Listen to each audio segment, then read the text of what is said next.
Well, hey everybody, Michael Reno here. I want to talk a little bit about where I grew up in East Tennessee. Where I grew up in Morristown, Tennessee, within a 50-mile radius, there were probably 5 lakes that were probably the shortest one would have been about 35 miles long. I grew up in the land of the TVA lakes.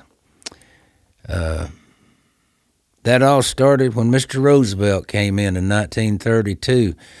Trying to get jobs for people was one thing. Flood control was another. Electricity being generated. Recreation became a byproduct of it over the years, and navigation. If my figures are correct, I think there are 48 dams on the TVA system. When Mr. Roosevelt came in 1932, in that Tennessee River Valley, which runs from Knoxville, Tennessee, is where the Tennessee River actually starts, where the Holston and the French Broad come together and make the Tennessee River. 3% of the people in that river valley had electricity in 1932. By the time the TVA had started building dams, by the end of the war in 1945, over 70% of the people had electricity. Can you imagine what that meant to people? Just electricity, just lights at night where you could actually read. There were a whole lot of things that went together to make the TVA, and of course a lot of it was they had to take the land to flood those lakes.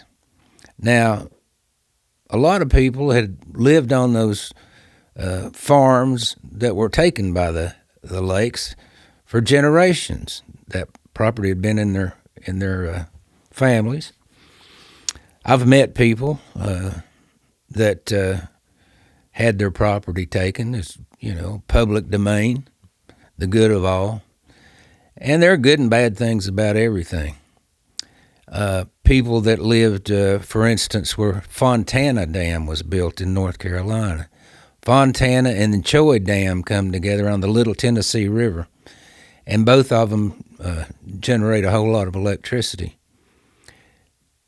The main reason that those two dams were so important was they ran Alcoa aluminum in Alcoa, Tennessee, just out between Maryville and Knoxville, Tennessee. You're going, okay, what do we need aluminum for? In World War II, 70% of the aircraft aluminum manufactured in the United States was made in that plant in Alcoa, Tennessee.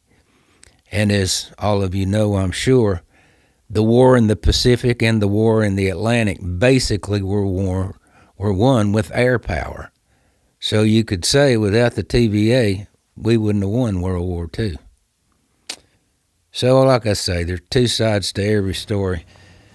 This is sort of based on a guy I talked to one time that his family farm was taken up in the steep part of the mountains to make Fontana Lake.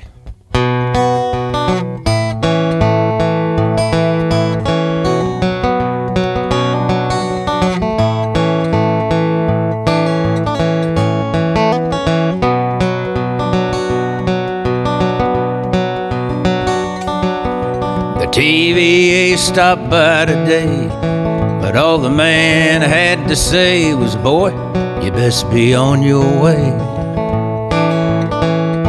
The water's rising. I said the river's half a mile down there. It never got this high that I'm aware. The TVA said, we don't care. The water's rising. Soon this dirt will all be mud. They've dammed the river, they've stopped its blood, caused an everlasting flood. The water's rising.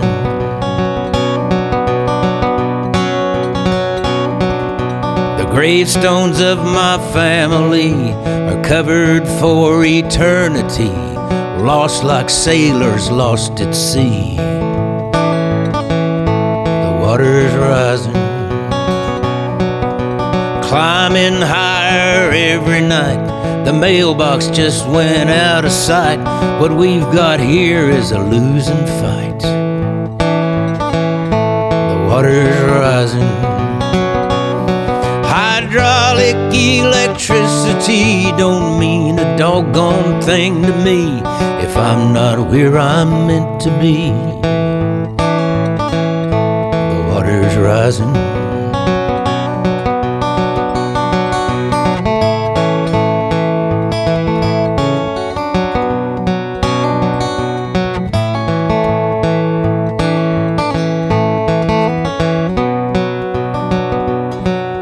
The man said he'd be back around to make sure that I've left this ground. Me and the river both are damned. The water's rising.